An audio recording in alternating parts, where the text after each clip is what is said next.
যাই হোক বন্ধুরা, আজকে আমি সকাল সকাল বেরিয়ে পড়েছি হচ্ছে গাড়ির পার্টস কিনতে। হ্যাঁ, গাড়ির একটু টাইমিংয়ের কাজ করানোর আছে, সেই কাজ করাবো বলেই গাড়ির পার্টস কিনতে যাচ্ছি। অ্যাকচুয়ালি প্রায় 1,00,000 কিলোমিটার গাড়ি চালিয়ে ফেলেছি, আর বেশ কিছুদিন ধরে মনে হচ্ছে না গাড়িতে একটা আওয়াজ হচ্ছে। বেশ কিছুদিন ধরে মনে হচ্ছে গাড়িতে একটা আওয়াজ হচ্ছে, তো আওয়াজটা সবসময় হচ্ছে না। গাড়ি পুরো মাখন, কোনো অসুবিধা নেই, গাড়ি পুরো স্মুথ চালাচ্ছি, কোনো অসুবিধা নেই। অসুবিধা কোথায়? অসুবিধা আছে এক জায়গায়। হ্যাঁ, কোথায় অসুবিধা আছে জানো? এমন একটা জায়গায় অসুবিধা আছে ভাই, তোমাদের কি বলবো আমি। মাঝে মাঝে গাড়ি এসি চলছে, আর আমার গাড়িতে তো সবসময় এসি চলে, কারণ আমি নন এসি ট্রিপ নিই না। তো নন এসি ট্রিপ আমি ডিসেবল করে রেখেছি, তো সেই ক্ষেত্রে এসি চলে। তো একটা হালকা না ঝরঝর ঝরঝর টাইপের একটা আওয়াজ পাচ্ছি। তো এটা হচ্ছে চেনেরই আওয়াজ, আমি জানি, ঠিক আছে, মানে টাইমিং চেনের আওয়াজ আর কি। তো 1,00,000 কিলোমিটার গাড়ি চালিয়ে ফেলেছি। লাস্ট টাইম যখন গাড়ি টাইমিং করেছিলাম, তারপর এখন অবধি প্রায় 91,000 কিলোমিটার চলে গেছে, ঠিক আছে। 91,000 কিলোমিটার চলে গেছে। তো 91 মানে বুঝতেই পারছো 1,00,000ই চলে গেছে। তার জন্য আমাকে আগে টাইমিং করাতে হবে। আর টাইমিংয়ের জন্য আমি যাচ্ছি হচ্ছে অজিতদার দোকানে, অজিত অটোমোবাইল। তো অজিতদার দোকানে গিয়ে টাইমিং কিট কিনবো। এই টাইমিং কিট কেনার জন্যই আমি আর কি ঘর থেকে বেরিয়েছি। তো যাই, টাইমিং কিটটা কিনে নিয়ে আসি। এই গলিটা ছিল না, আগের গলিটা ভুলে গেছি কোন গলিটা ছিল। আচ্ছা হ্যাঁ, এই জায়গাটা পার হয়ে সামনে বাদিকে। তো যাই, চলো টাইমিং কিটটা কিনে নিয়ে আসি, তারপরে তোমাদের অজিতের দোকানে গিয়ে কথা হচ্ছে। তো আমি চলে এসেছি অজিতদার দোকানে, ঠিক আছে। এখন হচ্ছে অজিতদার দোকানে চলে এসেছি, হচ্ছে অজিতদার দোকান। তো আজকে আমাকে ভাই অনেক কিছু কিট কিনতে হবে, ঠিক আছে। টাইমিং পুরো কিট কিনতে হবে। গাড়ি দাঁড়িয়ে ঘর ঘর করে মাঝে মাঝে আওয়াজ হচ্ছে, তো ওটা টাইমিং চেনের আওয়াজ হচ্ছে। 1,00,000 কিলোমিটার প্রায় চলে গেছে। তো সেইগুলোই জিনিসপত্র কিনতে এসেছি অজিতদার দোকানে। তো অজিতদা সব বের করুক, ঠিক আছে। আর কিরকম কী খরচা পড়ছে সব তোমাদের বলবো আজকে। এই হচ্ছে অজিতদা, ভালো করে দেখেন অজিতদাকে, ঠিক আছে। অজিতদার কাছ থেকে সব কিছু কিনতে পারো তোমরা, ঠিকঠাক প্রাইসে দেয় আর কি। এই জন্য কিন্তু আমি ঠাকুরপুর থেকে এখানে আসি। তো আজকে আমার অনেক কিছু কেনা হয়ে গেল, ঠিক আছে। অলরেডি বিল হয়ে গেছিলো 8,000 টাকা, মোবিলটা বাদ দিয়ে দিয়েছি। এই কারণে বাদ দিয়ে দিয়েছি ভাই, আমার কাছে এখন আর টাকা নেই, ঠিক আছে। যে বাজেট ছিল তার থেকে বেশি হয়ে গেছে। কাল থেকে আজ অবধি এখনও আর্নিং করতে পারিনি 1 টাকা, যার কারণে একটু প্রবলেম হয়ে গেল। তো ঠিক আছে, আবার 2 দিন পর কালকে কিনে নেবো মোবিলটা। দাদাকে বলে দিলাম, দাদা পাঠিয়ে দেয় আর কি আমাদের গ্যারেজে পোর্টারে করে। তোমরা যদি মাল কিনতে চাও দাদাকে ফোন করে টাকা দিয়ে দেবে, ঠিক আছে। টাকা দিয়ে দিলেই তোমার একদম লোকেশানে মাল পাঠিয়ে দেবে। জাস্ট বাইকওয়ালা যাবে, বাইকওয়ালাকে বাইক ভাড়াটা দিয়ে দেবে, হয়ে যাবে কাজ শেষ, তাই তো। না আসতে পারলেও মাল ডেলিভারি হয়ে যাবে, ইনস্ট্যান্ট ডেলিভারি, কি অ্যামাজনের থেকেও ফাস্ট ডেলিভারি। তো যাই হোক, আমি যে সব মালগুলো কিনলাম, এয়ার ফিল্টার কিনেছি, মোবিল ফিল্টার কিনে নিয়েছি, ঠিক আছে। এই হচ্ছে আটা বন্ড, এখানে হচ্ছে টাইমিংয়ের সেটটা আছে, চশমা প্যাকিং, আর এই সব অয়েল সিল্ড আছে। এটাকে কি বলে? চশমা প্যাকিং। আচ্ছা, এটা টাইমিং কভার প্যাকিং, চশমা প্যাকিং, অয়েল সিল্ড। আর এটাকে কি বলে? সকেট। তো টোটাল হচ্ছে এই সব জিনিসগুলো কিনে আমার এখন বিল হয়ে গেছে 6,100 টাকা, ঠিক আছে। তো অনেকটা বিল হয়ে গেছিলো, 8,000 টাকা বিল হয়ে গেছিলো। এখানে দেখতে পাচ্ছ 8,000 টাকা বিল হয়ে গেছিলো। কারণ এখানে না 8,000 টাকা বিল হয়ে গেছিলো। তো আমি না মোবিলটা বাদ দিয়েছি। এখানে দেখো 1,900 টাকার একটা মোবিল আছে, এই মোবিলটা বাদ দিয়েছি। এই মোবিলটা বাদ দেওয়ার পেছনে কারণ হচ্ছে টাকা নেই, পরে নিয়ে যাবো মোবিলটা, দাদাকে বলে দেবো। এই যে দাদাকে বলে দেবো, দাদা হচ্ছে আমাকে এটা মোবিলটা অনলাইনে, মানে আমি টাকা পেয়ে করে দেবো, দাদা হচ্ছে কালকে পাঠিয়ে দেবে, যেহেতু গাড়ির কাজ কালকেরে। আর আজকে যেহেতু আমার কাছে সারাদিন টাইম আছে, ঠিক আছে। আর লাগবে হচ্ছে 1,900 টাকার মতন মোবিলের জন্য। অলরেডি 400-500 টাকা আছে, মানে 1,200-1,400 টাকা কামাতে হবে। গাড়ি চালাবো, এখন তো বাড়ি যাবো না, গাড়ি চালাতে কামিয়ে নেবো, ঠিক ওইটা। তো দাদার ফোন নাম্বারটা দাদা বলে দাও। 9831334569। তো দাদাকে ফোন করবে, ঠিক আছে। দাদাকে ফোন করলে সব কিছু অনলাইনে পেয়ে যাবে, টাকা দেবে দাদা, পোর্টারে করে তোমার লোকেশানে পাঠিয়ে দেবে। পোর্টারের গাড়ি ভাড়াটা খালি তোমাকে দিতে হবে, এই হচ্ছে ম্যাটার। তো আমরা এরমভাবে মাল নিই। আমি কিন্তু আসতাম না, আজকে অনেক কিছু কিনবো বলেই তাই এসেছি। তো চলো, এখন হচ্ছে দাদাকে পেমেন্ট করে এখান থেকে বেরোনোর পালা। সব কিছু কেনা হয়ে গেল, হ্যাঁ সব কিছু কেনা হয়ে গেল, কিন্তু টাকার জন্য মোবিলটা কিনতে পারলাম না। মোবিলের জন্য আমার কাছে মোটামুটি 500 টাকা পড়ে আছে, লাগবে হচ্ছে 1,900 টাকা, মানে 1,400 টাকা কম পড়ছিল বলে আর মোবিলটা কিনলাম না। তো মোবিলটা পরেও নিতে পারবো, আসলে হচ্ছে এইসব জিনিসগুলো। তো এইসব জিনিস যতক্ষণে খোলা হবে ততক্ষণে আমি অনলাইনে মোবিল অর্ডার করে দেবো, মানে অজিতদাকে অর্ডার করে দেবো মোবিল, অজিতদা হচ্ছে ডেলিভারি করে দেবে হচ্ছে পোর্টার দিয়ে। তো এটা হচ্ছে ম্যাটার হচ্ছে মোবিল তো কেনা হয়ে যাবে, কিন্তু এই যে খরচাটা না অত্যাধিক খরচা। মানে এর আগেও আমি টাইমিং করেছি, অ্যাভারেজ টাইমিংয়ের সময় আমার মনে আছে 3,000 বা 3,500 টাকার মতন খরচা হয়েছিল। হ্যাঁ, 3,000 বা 3,500 টাকার মতন খরচা হয়েছিল এর আগের বারে। খালি চেন পাল্টেছিলাম, অ্যাডজাস্টার পাল্টেছিলাম, হ্যাঁ, চেন আর অ্যাডজাস্টার পাল্টেছিলাম। আর চশমা প্যাকিং মনে হয় নিয়েছিলাম, আর ওই টাইমিং কভার প্যাকিং, ঠিক আছে। তো এই তিন চারটে জিনিস আর কি পাল্টেছিলাম। পাল্টে হয়তো বিল হয়েছিল 3,200-300 টাকার মতন, আমার মনে আছে। 3,200-300 টাকায় আগের বারে টাইমিং সেট কেনা হয়ে গেছিলো। আর এবারে টাইমিং সেট কিনতে বিল হচ্ছে 6,000 টাকা, বুঝতে পারছো। পুরো 6,100 টাকা পেমেন্ট করলাম। তো যাই হোক, এবারে খরচাটা কিন্তু অনেকটাই বেশি। তো আমি খালি গাড়ি নিয়ে এখন বাড়ির দিকেই চলে যাব। গাড়ি চালানোর কোনো ইচ্ছা নেই, কারণ ইনকাম নেই। তো যাই হোক, এই ভিডিওটা আমি কন্টিনিউ করবো আবার পরের দিনে, ঠিক আছে। পরের দিন বলতে গেলে যখন আমার কাজ হবে তখন কন্টিনিউ করব। তো চলো আজকে এখন বাড়ি যাই। তা আগের দিন তোমরা আমাকে দেখেছিলে যে আমি এতে গেছিলাম, কোথায় বলে, অজিতের দোকানে গেছিলাম পার্টস কিনতে, ঠিক আছে। তো পার্টস কিনতে গিয়ে একটা ভাই প্রবলেম হয়ে গেছে। নতুন যা সিস্টেম হয়েছে না কম্বো প্যাকে, সেটা ভাই খুবই বাজে একটা সিস্টেম হয়েছে। তোমাদের সেটা নিয়ে এক্সপ্লেন করবো। তার আগে তোমাদের যদি কম্বো প্যাকটা দেখে না, কম্বো প্যাকটা এখানে পড়ে আছে। এটাই হাত দিতে ইচ্ছা করছে না, তাও দেখাচ্ছি। এই জায়গাটায় দেখো, দেখলে বুঝতে পারবে প্রত্যেকটা জিনিসের কোয়ান্টিটি কিন্তু একটা করে। এখানে যে অ্যাডজাস্টারের শু ছিল না, সেটাও একটা ছিল। তো এটা একটুখানি আমার খারাপ লেগেছে। তো টাটাকে বলবো, টেলকো টাটাই বানাই তো এগুলো। তো টাটাকে বলবো, টাটা থেকে যদি কেউ আমার ভিডিওটা দেখো না, ওর ভেতরে চেন ছিল, টেন্সার ছিল, শু ছিল। শুটা লোহার, শুটা যেটা লোহার সাথে প্লাস্টিকের শু একটা ছিল, কিন্তু ওর মধ্যে দুটো হওয়া উচিত ছিল। দুটো ছিল না, কিন্তু দামটা তো 4,200 টাকা নিয়েছে। তো সেই ক্ষেত্রে ভাই টাটা আমাদেরকে এটা ঠকেইছে। পরের শুটা আমরা মনে হয় কিনেছি, কত টাকাতে কিনেছি কাকা পরের শুটা? 200, 250-300 আছে না, 250-300 টাকাতে হবে, ঠিক আছে। 300 টাকার মতন আরেকটা শু গেল ফালতু। তারপরে এই প্রিমিয়ামগুলো, এইগুলো ভাই প্যাকেজে কেন দেয় না আমি জানি না। গাড়িতে এরকম দুটো প্রিমিয়াম থাকে, একটা ছোটো একটা বড়, ঠিক আছে। তো এনজিপিতেও দেয় না, এনজিপিতেও দেয় না, কাকা বলছে এনজিপিতেও দেয় না। তো এই জিনিসগুলো ভাই কেন হবে? একটা টাইমিং কিট যখন চেঞ্জ হবে না, টাইমিং চেঞ্জ, তারপরে ওই অ্যাডজাস্টার, তারপরে শু, ঠিক আছে, টাইমিং শুটা দুটো দেওয়া উচিত ছিল, এটা একটা দিয়েছে। তো টাটাকে বলবো, যদি আমার ভিডিওটা দেখে থাকো ভাই, ওটা কম্বো প্যাক মানে ওর ভেতরে দুটো শু থাকা উচিত, কিন্তু একটা দিয়েছে, এটা খুবই খারাপ জিনিস। একটা শু তো লাগবে না গাড়িতে দুটো শু ছাড়া কাজই হবে না। তো এটা খুব খারাপ জিনিস। তো ব্যাপারটা আমি আগের দিন কিনে এনেছিলাম, কিনে আনার পর আজকে পরের দিন পরের দিন বলতে গেলে আজকে পরের দিন, মানে আজকে 3 নম্বর দিন। যেদিন কিনেছিলাম তার পরের দিন আমি এসে গাড়ি দিয়ে গেছি কাকাকে। এই কাকা, দেখতে পাচ্ছ। আর গাড়ি পুরো খোলা রয়েছে। আর আমার এই জায়গাটা দেখলে বুঝতে পারবে আমার টাইমিংয়ের কাজ হয়ে গেছে। আঠা ফাটা লাগা দেখতে পাচ্ছ, আমার টাইমিংয়ের কাজ হয়ে গেছে। আর এই আমাদের কাকা, ঠিক আছে। তো কাকা খুব বিশ্বস্ত লোক, যেমনটা তোমাদের বলেছিলাম। আমি কিন্তু এখানে গাড়ি দিয়ে চলে গেছি। হ্যাঁ, আগের দিন আমি মালটাল কিনে গাড়ি দিয়ে চলে গেছি। তোমরা তোমাদের মতন কাজ করো। তো কাজ হয়ে যাবে তখন আমায় বলেছিল ডাকবে। তো আজ সকালবেলায় প্রবলেম পেলাম দুটো জিনিসের। একটা শু নেই, ঠিক আছে, অ্যাডজাস্টারের যে শু, একটা শু নেই। আর একটা এই প্রিমিয়াম কেনার ছিল। তো কাকাকেই বলে দিলাম, আমি ফোনে অর্ডার করে দিলাম, দিয়ে গেল। কাকা পয়সা দিয়ে দিয়েছে। তো এই ব্যাপার। তো কাকা কাজ করে রেডি করে আমাকে বলেছিল ফোন করবে। আমি বলেছিলাম ঠিক আছে, আমি পরেই আসছি। তো আজকে 3 নম্বর দিন। আর আমি কিন্তু এই কাজের ক্ষেত্রে কিন্তু এখানে দাঁড়িয়ে যে কাজ করেছি তা না, পুরো শোরুমের মতন কাজ করেছি। আমি দিয়ে চলে গেছি, কাকার মতন সব কিছু করেছে। তার মানে অনেকে ভাবো না যে রাস্তার ধারে চিটিংবাজি করে নেয়, টাকা পয়সা নিয়ে চিটিংবাজি করে, প্লাস পার্টসগুলো লাগিয়েছে নাকি, আমি যে পার্টসগুলো কিনে দিয়ে গেছি সেটা লাগিয়েছে নাকি, এটাও অনেকে সন্দেহ থাকে। তো এই সব সন্দেহ এখানে করি না আমি, ঠিক আছে। এর আগে শিলপাড়ায় কাজ করানোর অভিজ্ঞতা তোমাদের জানিয়েছি, খুবই বাজে ছিল শিলপাড়ায় কাজ করানোর অভিজ্ঞতা। কিন্তু এখানে কাজ করানোর অভিজ্ঞতা তোমাদের বলে দিলাম। আমি গাড়ি দিয়ে চলে গেছি আগের দিন, আজকে নিয়ে 2 দিন ধরে এখানে গাড়ি পড়ে রয়েছে। আর কাকা আগের দিন সব খুলে টুলে মুছে টুছে রেডি করে রেখেছিলো।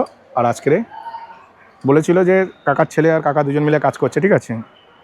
তো বলেছিল দাদা আমাকে যে তুমি আসো, 1 ঘন্টা আধ ঘন্টা আগে তোমায় ফোন করে দেবো, কাজ হয়ে গেলে। আমি তার আগেই চলে এসেছি ইচ্ছা করে, একটু দেখার ইচ্ছা হচ্ছিলো, একটু কৌতূহল ছিল যে কী হচ্ছে না হচ্ছে, কারণ আমাকে একটু কাজে যেতে হবে। তো কাকা এখানে কাজ করছে। তো মোটামুটি টাইমিং চেনের কাজ হয়ে গেছে, সব লাগানো হয়ে গেছে। এবার খালি মোবিল চেম্বারটা লাগাবে। মোবিল চেম্বার লাগানো হয়ে গেলেই আমার কাজ গাড়ি শেষ হয়ে যাবে। মানে এবার সব শেষ, মানে ফিট করছে, সেন্সার ফেন্সারগুলো লাগাচ্ছে, সব এগুলো লাগানো হয়ে গেলে মোবিল চেম্বার লাগানো হবে। মোবিল চেম্বার লাগানো হয়ে গেলে মানে গাড়ি রেডি হয়ে যাবে। তো আমি 3টের দিকে আসলে হয়তো বেস্ট হতো। ঠিক আছে, 2 ঘন্টা আগে চলে এসেছি, আর 2 ঘন্টা সময় লাগবে হয়তো। 2 ঘন্টা আগে চলে এসেছি, এই কাজটা হয়ে গেলে তোমাদের বলবো আর দেখাতে থাকবো। আর আগের দিনের ঘটনা তোমাদের আরও অনেক কিছু বলবো, এক্সপিরিয়েন্স। আগের দিন আমি কী করেছি না, আগের দিনে তোমরা যে ভিডিওতে দেখেছিলে যে আমি মোবিল আনতে ভুলে গেছিলাম। মোবিল আনতে ভুলিনি, মানে মোবিলের টাকা ছিল না আমার কাছে। তো আগের দিন আমার কাছে না মোবিলের টাকা ছিল না, তো মোবিলের টাকাটা ছিল না বলে আমাকে মোবিল কিনতে যেতে হয়েছিল। তো গাড়ি এখানে রেখে দিয়ে আমি মোবিল কিনতে গেছিলাম। আর মারুতি কোম্পানির এই আঠাটা না, এই আঠাটা মারুতি কোম্পানির কিনে এনেছি। তো আগের দিনে হচ্ছে একটা পাতি 100 টাকা দামের আঠা দিয়ে দিয়েছিল। তো কাকাই সাজেশন করলো, না ভালো আঠা দিয়ে লাগাবো, ভালো হবে জিনিসটা, আর ধীরে সুস্থে করলে কাজটা ভালো হবে। তো একদিন দুদিন, মানে আজকে নিয়ে 2 দিন কাজ হচ্ছে। তো কালকের আমি প্রায় 1টার দিকে গাড়ি দিয়েছি, আর আজকের 1টা বাজে, 24 ঘন্টা হয়তো হচ্ছে। ঠিক আছে, 24, 25, 26 ঘন্টা হয়েছে। তো এই হচ্ছে ব্যাপার। তো কাকা হচ্ছে নিজের মতন করে কাজ করছে। আমি কাকাকে একদম তাড়াহুড়ো করিনি যে তুমি তো তোমার মতনই করো, যত টাইম লাগুক কাজ যেন 1 নম্বর হয়। আর কাকা সব কাজ কিন্তু 1 নম্বরভাবেই আমাকে করে দিয়েছে আজ অবধি। কোনো দিন কোনো কাজে প্রবলেম হয়নি কাজ করার পরে। তো এই হচ্ছে ব্যাপার। আর আগের দিন গিয়ে যেমন আমি ওইগুলো কিনে এনেছি, তখন কিন্তু আমি এই দুটো সম্বন্ধে জানতাম না। ওই টাইমিং শু একটা যে দেয়নি সেটা জানতাম না, আর একটা প্রিমিয়াম, ছোটো প্রিমিয়াম, সেটা যে নিয়ে আসিনি সেটা সম্বন্ধেও জানতাম না। তো ঠিক আছে, ওটা প্রবলেম অনলাইন বসে বসে সলভ হয়ে গেছে বাড়ি থেকে।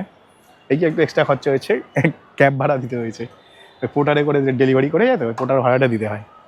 এই হচ্ছে ব্যাপার, যেতে পেতে লাগে না, কাজ হয়ে যায়। তো এই হচ্ছে ব্যাপার।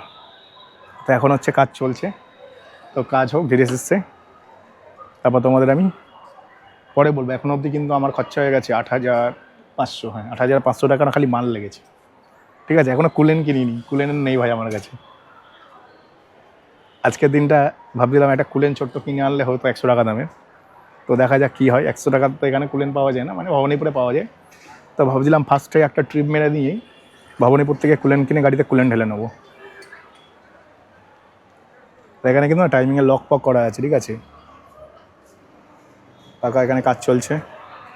তো তোমরা সকলে না এই গ্যারেজে কিন্তু আসতে পারো। ঠিক আছে, এটা হচ্ছে চৌরাস্তা মাছবাজারে, যেমনটা তোমাদের আগেই বলেছি, লক্ষণদা। ঠিক আছে, মাঝবাজারে যে চৌরাস্তা মাছবাজারে আসবে, এসে মেট্রোর সামনেই লক্ষণদার গ্যারেজ, কাজ করে বলবে, সবাই তোমাকে দেখিয়ে দেবে। আমার মুস্তাকিনের নাম বলবে বা রাজেশের নাম বলবে, সবাই দেখিয়ে দেবে।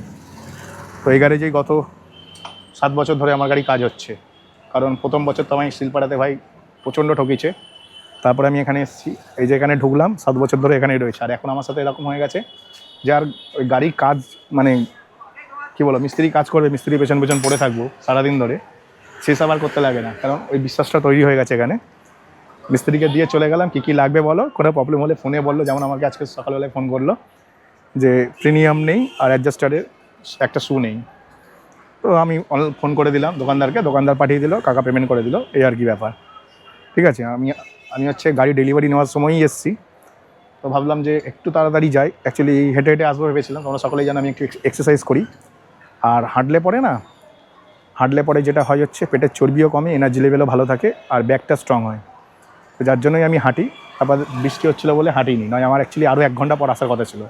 আমি জানতাম আমি বাড়ি থেকে বেরোবো, বেরিয়ে হাঁটতে হাঁটতে এখানে আসবো, আর হাঁটতে আসতে হলে আরও 1 ঘন্টা লেগে যেত। তো 1 ঘন্টা আগেই চলে এসেছি, এই হচ্ছে ব্যাপার। তো যাই হোক, কাজ করছে, কাজ করুক, তোমাদের সাথে পরে কথা হচ্ছে। হ্যাঁ, টাইমিং দিক দিয়ে নিশ্চিন্ত হয়ে গেলাম। হ্যাঁ, আমার টাইমিংয়ের কাজ হয়ে গেছে বন্ধুরা। ঠিক আছে, এ দেখো গাড়ি পুরো একদম রেডি, গাড়ি কিন্তু চলছে, দেখছো ইঞ্জিন নড়ছে, হালকা সাউন্ডও পাচ্ছ। তো আরও সাউন্ড কমে গেছে। তো গাড়ির একদম ইঞ্জিন পুরো রেডি হয়ে গেছে, গাড়ির ইঞ্জিন রেডি হয়ে গেছে। আর এই হচ্ছে বিজেশ ভাই। ঠিক আছে, কাকার ছেলে, অন্ধকারে দেখা যাচ্ছে না, ও পুরো মিশে গেছে অন্ধকারে। তো যাই হোক, গাড়ি পুরো একদম রেডি হয়ে গেছে। কাকার ছেলে দুজন মিলে হচ্ছে গাড়ি রেডি করে দিল। গাড়ি পুরো পারফেক্ট হয়ে গেছে, কিন্তু গাড়িতে একটু ছোটোমাটো খরচা আছে, 9 জনের কাজ করাতে হবে একটুখানি। আর ডিজেল ফিল্টারটা পাল্টাতে হবে। ডিজেল ফিল্টার পাল্টানো হয়নি, 90,000 কিলোমিটার চলে গেছে, ডিজেল ফিল্টার পাল্টায়নি। তো প্রথমবার আমি জানো ডিজেল ফিল্টার পাল্টেছিলাম 90,000 1 লাখ কিলোমিটারে। তো আমি জানতাম যে 1 লাখ কিলোমিটারে পাল্টাতে হবে। তো আমার এটা প্রথম গাড়ি, তোমরা সকলেই জানো। তো প্রথমবার যখন আমি ডিজেল ফিল্টার পাল্টেছিলাম তখন সেটা 1 লাখ কিলোমিটারে পাল্টেছিলাম। তাই এখন 90,000 হয়ে গেছে বলে এখন পাল্টানোর কথা মনে এসছে। তো অ্যাকচুয়ালি নিয়ম হচ্ছে ভাই, গাড়িতে ডিজেল ফিল্টার পাল্টানোর নিয়ম হচ্ছে 40,000, তাই তো? এই হচ্ছে কাকার ছেলে। ঠিক আছে, এর নাম হচ্ছে বিজেশ ভাই। সবাই এসে, বাবার নাম কি? লক্ষণদার গ্যারেজ বলবে, চৌরাস্তা বাজারে এসে, মাঝবাজারে এসে সবাই তোমাকে দেখিয়ে দেবে। একটাই এখানে গ্যারেজ, বিশাল বড় গ্যারেজ। ঠিক আছে, তো গাড়িতে আমার যে অভিজ্ঞতা না ডিজেল ফিল্টার নিয়ে, তো আমি প্রথমবার 1 লাখ কিলোমিটারে ডিজেল ফিল্টার পাল্টেছিলাম। তাই আমি জানি পরের বারে 1 লাখ হলে পাল্টাবো। এখন প্রায় 93-94 হাজার চালিয়ে ফেলেছি। তো এখন আমি রিসার্চ করলাম, রিসার্চ করার পর জানতে পারলাম যে লেখা আছে তো রিসার্চ প্যাডে 20,000-এ পাল্টাতে হয়, কিন্তু ভাই বলছে 40,000 পাল্টালেও হবে। তো এবার থেকে 30-40 হাজারই চালাবো, এর বেশি চালাবো না, কারণ গাড়িটা লংজিভিটি বাড়াতে হবে। 8 বছর হয়ে গেছে, 2 লাখ কিলোমিটার চলে গেছে, তাই তো? এবারে 8,000-এ মোবিল পাল্টাবো আর গাড়ির এই কাজটা করাতে হবে। তো যাই হোক, ভিডিওটা মানে কি বলবো, অনেক বড় হয়ে যাচ্ছে মনে হচ্ছে। তো কাজ আমার কমপ্লিট হয়ে গেছে, গাড়ি পুরো রেডি, গাড়ি একদম ওকে হয়ে গেছে, গাড়ি চলছে পুরো প্রপার, ঠিক আছে? তো এই নিয়ে ভাই আর কোনো কমপ্লেন নেই। গাড়িতে একটুখানি স্টার্টিংয়ে কাঁপছিল, তারপর এখন যে হালকা হালকা কাঁপছে না গাড়িটা, ইঞ্জিনটা, তো এটাও ঠিক হয়ে যাবে যদি নজেন পরিষ্কার করে নিই। আর ডিজেল ফিল্টারটা তো মানে অফিসিয়ালি লেখা আছে ওয়েবসাইটে, দেখলাম গিয়ে 20,000 কিলোমিটারে পাল্টাতে হয় ডিজেল ফিল্টার। তো আমি 90,000 চালিয়েছিলাম প্রথমটাতে, ওই প্রথমে 90,000 চালানোর জন্য নজেনের প্রবলেম চলে এসছে। নতুন গাড়ি ছিল তখন, কোনো অসুবিধা হয়নি। সেকেন্ড হচ্ছে তারপরে আরও 1 লাখ চালিয়েছি, 2 লাখ কিলোমিটার হয়ে গেছে। এবার 2 লাখ কিলোমিটার হয়ে যাওয়ার জন্য না নজেনের মধ্যে বেশি ময়লা চলে গেছে, যার জন্য নজেনটা একটু ওয়াশ করাতে হবে, পরিষ্কার করাতে হবে, যদি খারাপ থাকে রিপেয়ার করাতে হবে। তো এই একটা খরচা বেড়ে গেছে। তো তোমাদের সবাইকে বলবো অবশ্যই ডিজেল ফিল্টার 30,000-40,000 কিলোমিটারে পাল্টাবে। সাজেশান দিচ্ছে 40,000, তো আমিও এবার থেকে 30-40 হাজারের মধ্যেই পাল্টে নেবো। আর 20,000-এ মানে 90,000 বা 1 লাখ কিলোমিটারে যাবো না, ঠিক আছে? তো এই হচ্ছে ম্যাটার। তো যাই হোক, ভিডিওটা আজকে এখানেই শেষ করছি। গাড়ির কাজ খুবই ভালো হয়েছে, গাড়ি পুরো কাজ কমপ্লিট করেছে, পুরো 1 সেকেন্ডে গাড়ি স্টার্ট হয়ে গেছে। মানে জাস্ট গাড়ি স্টার্ট করলাম, সেলফ দিলাম, সঙ্গে সঙ্গে গাড়ি স্টার্ট হয়ে গেছে।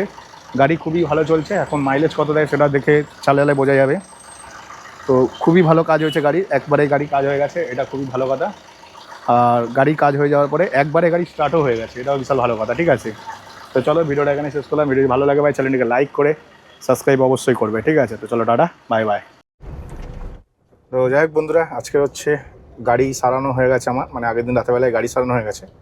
অ্যাকচুয়ালি আগের দিনে ভিডিওটা শেষ করিনি, ভিডিওটা এই কারণে শেষ করিনি কারণ গাড়ি সারাতে সারাতে না রাত্রির 8টা বেজে গেছে। হ্যাঁ, গাড়ি সারাতে সারাতে রাত্রির 8টা বেজে গেছিলো, বিকজ দোকানদার অয়েল সিল দিয়েছিল। হ্যাঁ, দোকানদার অয়েল সিল দিয়েছিল, লোকাল অয়েল সিল, বুঝতে পারছি কী বলছি? দোকানদার আমাকে অয়েল সিল বিক্রি করেছে, সেটা হচ্ছে লোকাল। এবং আমি যখন মানে গাড়ি সারানো হয়ে যায়, গাড়ি আধা ঘন্টা স্টার্ট করে রেখেছিলাম আইডিয়ালভাবে, তারপরে বললাম যে একটা টেস্ট রাইড নেওয়া যাক। টেস্ট রাইড নিলাম, টেস্ট রাইড নিয়ে এসি বেশি চালিয়ে মোটামুটি 1.5-2 কিলোমিটার রাস্তা গেলাম। 1.5-2 কিলোমিটার রাস্তা যাওয়ার পরে বুঝলাম যে ভাই, যখন আসার পরে হচ্ছে লক্ষণ কাকা কী করলো, বলছে বনেটটা খুলে একটু চেক করে নি ভেতরে সব ঠিক আছে নাকি। যেই বনেট খুলেছি দেখি মোবিল পড়ছে। এবার আমরা বললাম তো মোবিল চেম্বারে মোবিল পড়ছে। তারপর ভালো করে রিসার্চ করলো লক্ষণ কাকা, আমিও রিসার্চ করলাম যে মোবিল চেম্বার থেকে মোবিল পড়লে মোবিল নিচের দিকে যাবে, ছিটিয়ে ওপর দিকে আসবে না, ঠিক আছে? মোবিল ছিটকে ভাই ওপর দিকে চলে যাচ্ছে সব মোবিল, মানে মোবিল ছিটকে ওপর দিকে চলে যাচ্ছে, বুঝতে পারছি? যেখানে পুলিটা থাকে না অয়েল সিল্ডের, তো অয়েল সিল লিক। তখন কাকা বুঝতে পারলো যে অয়েল সিলটা নিশ্চয়ই লিক করেছে। অয়েল সিলটা যেহেতু লোকাল দিয়েছিল, হ্যাঁ, দোকানদার নিজের প্রফিটের জন্য লোকাল দিয়েছে। এই বিষয়ে তোমাদের সাথে আমি কথা বলবো, ঠিক আছে? যদি মনে করো যে জানতে চাও এই বিষয়ে কথা বলবো, তাহলে আমাকে কমেন্ট সেকশানে কমেন্ট পাস করে দিও, তাহলে আমি তোমাদের সব কিছু জানাবো। ব্যাপারটা হচ্ছে দোকানদার নিজের প্রফিটের জন্য আমাকে লোকাল অয়েল সিল দিয়েছিল। হ্যাঁ, দোকানদার নিজের প্রফিটের জন্য আমাকে লোকাল অয়েল সিল দিয়েছিল। এবং আজকে সকালে যখন আমি মানে আগের দিন যখন অয়েল লিক করে, আমরা তো বুঝতে পারিনি, অনেক কিছুই প্রবলেম ভাবছিলাম। তারপর বললো না, এইটা আগে সেই অয়েল সিলটা খুলেছি গেলো, অয়েল সিলটাই পাল্টে দেখি। তো লাস্টে আমি গিয়ে মারুতির অয়েল সিল কিনে নিয়ে এলাম। মারুতির অয়েল সিল কিনে আনতে লাগালাম, লাগানোর পরে টেস্ট রাইড নিলাম, নিয়ে এখন হচ্ছে আমি গাড়ি চালাচ্ছি। গাড়ি একদম ওকে আছে। এখন অবধি আমি বনেট খুলে দেখিনি, সকালবেলায় মোবিল চেক করলাম, তো মোবিল একটু কম ছিল, যেহেতু মোবিল পড়ে গেছে, তো এখন মোবিল টোবিল সব ঠিক আছে। তো এখন একবার বনেট চেক করে দেখবো, অ্যাট লাস্ট আমার গাড়ি সারানো হয়। এখন হচ্ছে আমি আর কি বলবো, ঠিকঠাক আর কি গাড়ি সারিয়ে গাড়ি চালানো শুরু করলাম। আর এখানে যে প্রবলেমটা শুরু হয়েছে না, প্রবলেমটা হয় খুব সাংঘাতিক। কারণ হচ্ছে দোকানদারটা নিজের প্রফিট মার্জিন বেশি থাকে। একটা কোম্পানির মাল বিক্রি করে যে 30 টাকা প্রফিট করে, একটা লোকাল মাল বিক্রি করে সেই মালে 60 টাকা প্রফিট করে, ঠিক আছে? তো এটা হচ্ছে প্রত্যেকটা দোকানদারেরই নেচার। তো দোকানদারদের থেকে বেছে তোমাকে চলতে হবে, এই হচ্ছে ব্যাপার। তো যাই হোক, আমার খুবই খারাপ লাগলো, কারণ হচ্ছে আমি ওই দোকানটাকে এত প্রমোট করেছি। দোকানদারতে দেখো, যে কোনো প্রমোশন করার জন্য না মানুষের টাকা নেয়। আমি কারো কাছে টাকা পাকা কোনোদিনও চার্জ করি না, আমার ভালো লাগলে আমি ভিডিও বানাই, এই হচ্ছে ব্যাপার। কিন্তু দোকানদারটা এরম করবে আমি ভাবিনি, ঠিক আছে? তো আজকে সকালে যখন দোকানদারটাকে গেছি, আমি কুলেন কিনতে গেছি, গাড়িতে কুলেন ছিল না। সকালবেলায় কাল রাতেবেলায় না জল ঢেলে দিয়েছিলাম, জল ঢেলে বাড়িতে নিয়ে চলে গেছিলাম। আর অনেক রাত হয়ে গেছিলো, 8টা বেজে গেছিলো, দোকান সব বন্ধ হয়ে গেছিলো। আমার কাছে পয়সাও ছিল না যে কুলেন কিনবো। তো বন্ধ হয়ে গেছে, জল ঢেলে নিয়ে বাড়ি চলে গেছি। তারপর প্রথম ট্রিপ নিয়ে আমি গেলাম হচ্ছে হাজরাতে গিয়ে ওখান থেকে কুলেন কিনলাম, ফের ওই দোকান থেকেই, ঠিক আছে? ওই দোকান থেকে উড়িয়াপাড়ায় ওই দোকান থেকেই কুলেন কিনলাম। কুলেন কিনে অযোধ্যার দোকান থেকে কুলেন কিনে এখন একটা ট্রিপ নিয়ে আমি চলে এলাম হচ্ছে তারাতলার দিকে। তো যাই হোক, আমার এক্সপিরিয়েন্স খুব খারাপ দোকানদারদের প্রতি, ঠিক আছে। আর গাড়ি সারানো কমপ্লিট হয়ে গেছে। আর এই অয়েল সিল লিক করার জন্য ভাই মোবিল নষ্ট হয়েছে আমার প্রায় অনেকটা, 500-600 ml হয়তো মোবিল নষ্ট হয়েছে। প্লাস গেছে হচ্ছে সময়। হ্যাঁ, সময়ের দামটা আমায় কে দেবে, তাই না? তো অ্যাট লাস্ট আমার গাড়ি সারানো হয়ে গেছে। মানে কি বলবো, কাকা মানে যে বুড়ো কাকুটা গাড়ি সারায়, যাতে তোমার ভিডিওতে দেখলে, ঠিক আছে, লক্ষণ কাকা। তো লক্ষণ কাকা হচ্ছে খুব ভালো গাড়ি সারায়, নো ডাউট, ভীষণ ভালো কাজ করে। তো উনিই ধরলো প্রবলেমটা, এবং আমার প্রবলেমটা সর্ট আউট করতে করতে ওনার টাইম লেগে গেল। ওনাকে ডবল পরিশ্রম করতে হলো, আর আমাকেও অনেক সময় নষ্ট করতে হলো।